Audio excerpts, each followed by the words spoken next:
印度上下神经紧绷，一场秘密核试验正在悄无声息地举行，期待着最终的结果。令印度欢喜的是，核试验大获成功，在印度的核武器探索之路上留下了浓墨重彩的一笔。然而，世界却毫无防备。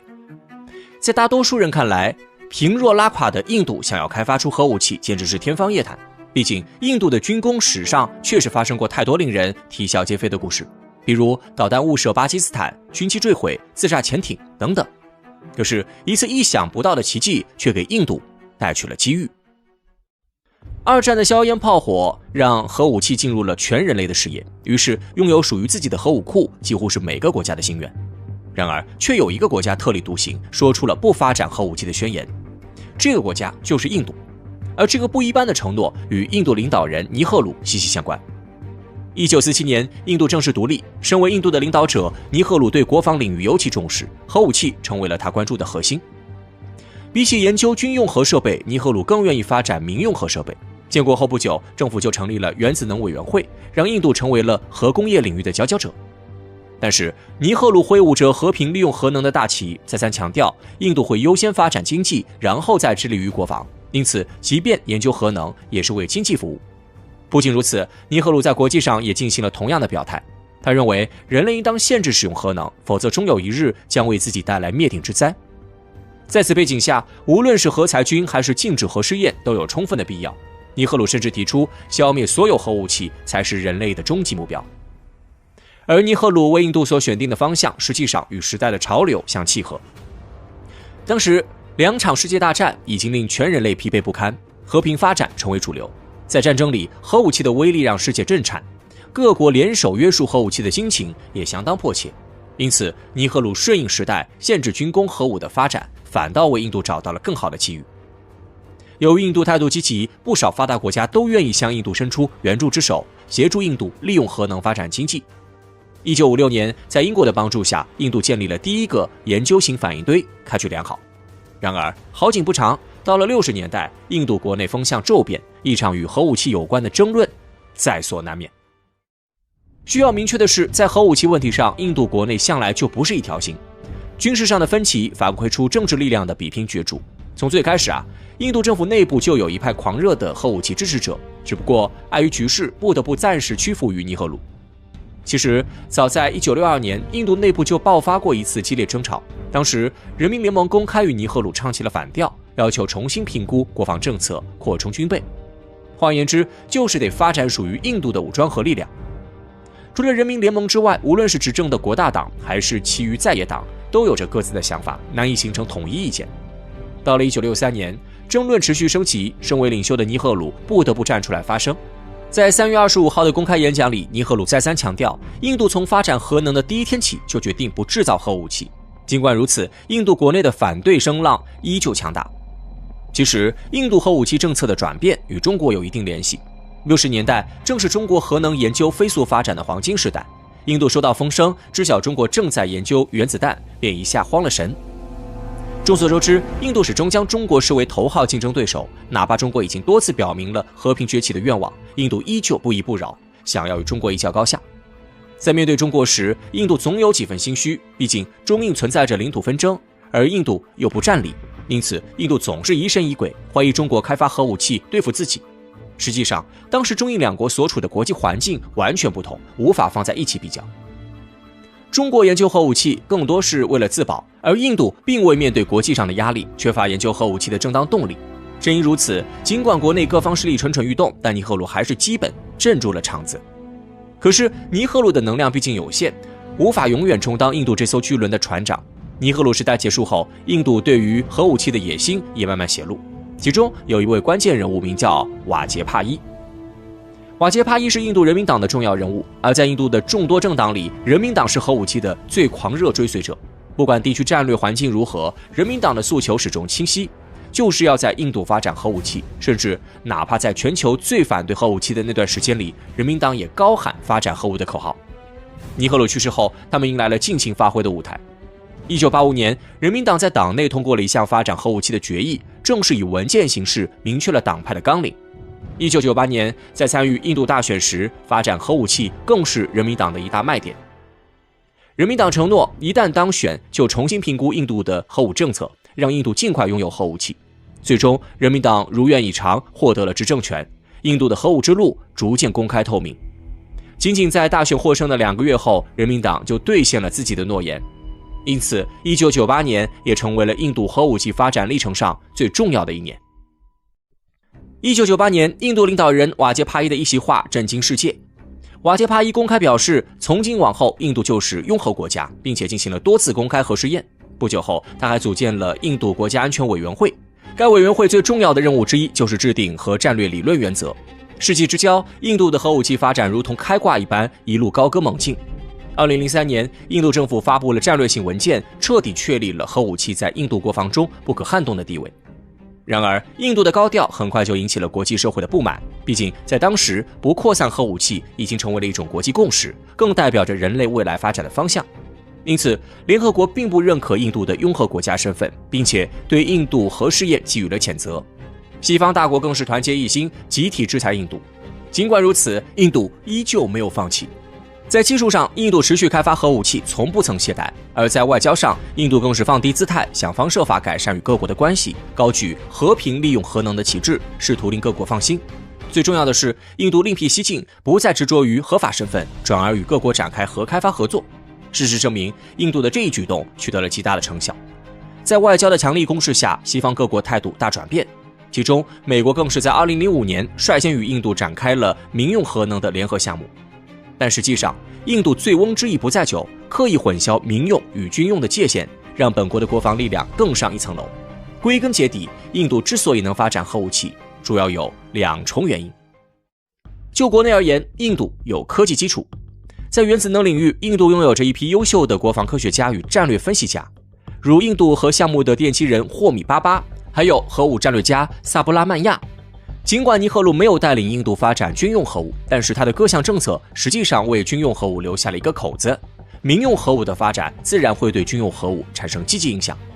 再加上执政者变化后，印度国内发展核武器的反对声音几乎完全消除，更是为未来的一飞冲天打下了基础。而就国外而言，印度既从国际局势里获得了动力，又搞定了西方大国。不断变化的国际局势是促使印度转变核政策的关键原因。比如，印度的核武政策就与巴基斯坦的一举一动密切相关。2个国家向来不和，有着难以消解的宿仇。而在第3次印巴战争后，巴基斯坦分裂，这种难以消解的耻辱促使巴基斯坦想要向印度复仇，研究核武器。收到消息的印度第一时间做出反应，对巴基斯坦的忌惮反而又给印度的核武器计划添了一把火，着实令人唏嘘。不仅如此，1998年后，巴基斯坦成功进行了核试验，更是让印度警铃大作，决心实施战略威慑。在你争我夺间，印度的核武器研发水平持续上升。与此同时，印度又利用外交搞定了西方各国，让自己一边研究核武器，一边保持国际地位，不至于遭到全球封锁。多重力量的推动下，印度的核武器之路越发平顺。时至今日，印度依旧没有放弃自己在核武器领域的野心与渴望。可无论如何妥善使用这种杀伤性武器，始终是全人类需要面对的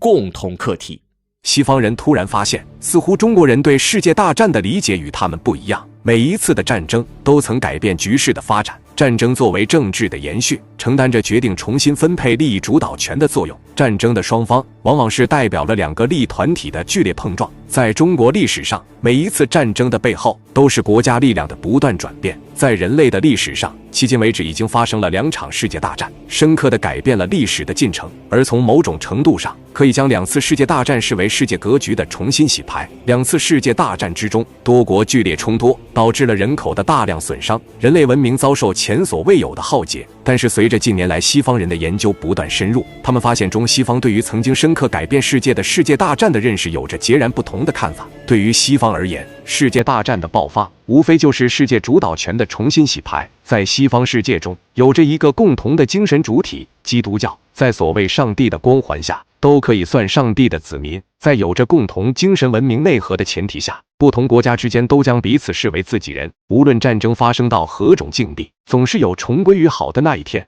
特别是在新教的影响下产生的对资本的无限追求，成为了世界利益不断划分的精神动力。第一次世界大战从某种侧面可以看作是亲戚间的战斗。当时欧洲的主体国家元首中，英国、德国、俄国等国家元首之间存在着血缘的纽带，几方的领袖都有着共同的先祖。从这种关系上看，第一次世界大战就是家庭纠纷，第二次世界大战是德国对于一战后强制剥削的报复。第一次世界大战造成了极大的人员伤亡，导致了英法存在着巨大的经济发展困境。兼之世界经济危机爆发，英法恨不得榨干德国人的骨髓，以满足自身的国家秩序。所以德国再次发动战争，很大的程度是源于对英法的仇恨。但是追究其本质，世界大战的爆发是因为国家间利益分配的不均。第一次世界大战之前，因为德国是后发资本主义国家，在之前丧失了对于全球殖民地的划分，而德国工业的发展使得德国觊觎英国庞大殖民地带来的低价原料和庞大市场，所以欧洲新旧势力的王者不可避免地发生了针对重新瓜分世界的冲突。在第二次世界大战中，轴心国集团就是试图在欧洲和亚洲建立起以自己为核心的政治经济联合体。德国在战胜法国之后，在实现国家复仇后，并没有吞并法国，反而试图拉拢维希法国加入轴心国集体。日本提出的大东亚共荣圈，就是在建立以日本为绝对领导的亚洲统一体，而建立联合体的核心目的就是实现内部的经济发展。所以本质上，西方人眼中的世界大战就是权益的重新分配。而在共同的基督教文化下，各国之间对于战争造成的对立并不敏感，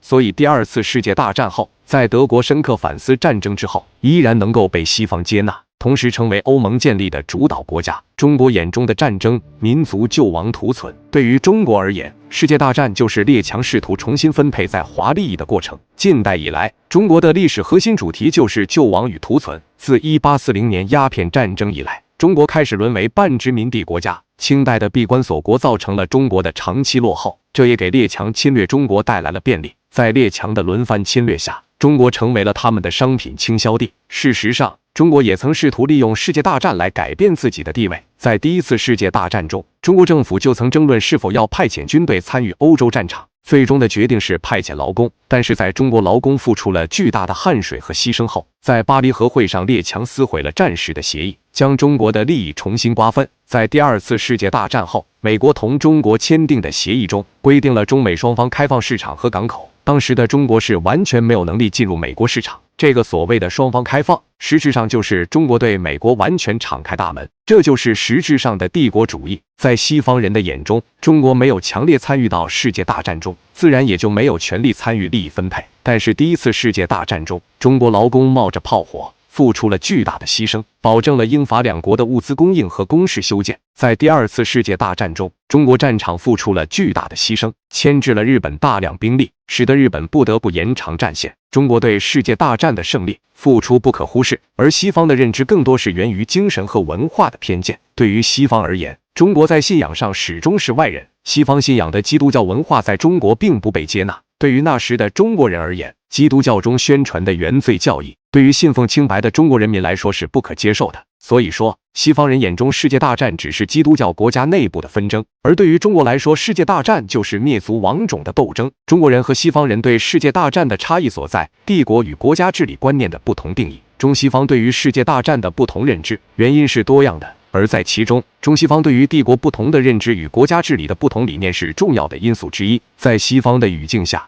帝国是一种核心模式，比如罗马帝国，核心地区就是生活在罗马的人民。对于帝国而言，维护的只有核心群体的利益，而帝国的边缘地区和外部都是可以用来剥削和牺牲的。在这种观念下，再去看世界大战，西方人眼中除了本土外，殖民地的一切都是消耗品，为了维护帝国核心利益存在，就应该做出牺牲。这种意识形态也延续到了现在。美国不断的提高日韩缴纳的驻军费用，就是牺牲边缘地区的一种行为。中国则是全然不同。中国的观点下，帝国一旦形成，就需要平等的对待所有的成员。所以在中国的历史上，处于统治核心区的中原会源源不断地向边缘地区输血，无论是军事力量还是生产工具，这也促进了中国边缘地区的开发。这种态度也延续至今，主导着中国的改革和发展进程。所以，中西方的文化中存在着合作共赢与赢家通吃的本质差异，这也是中西方在处理国际问题上所折射出的不同举措。世界变局已经开始，中国在未来需要利用好这种差异，我们不能再低头做事，更要做好宣传，将这种中西差异更多地展示在世界舞台，吸引更多志同道合的伙伴。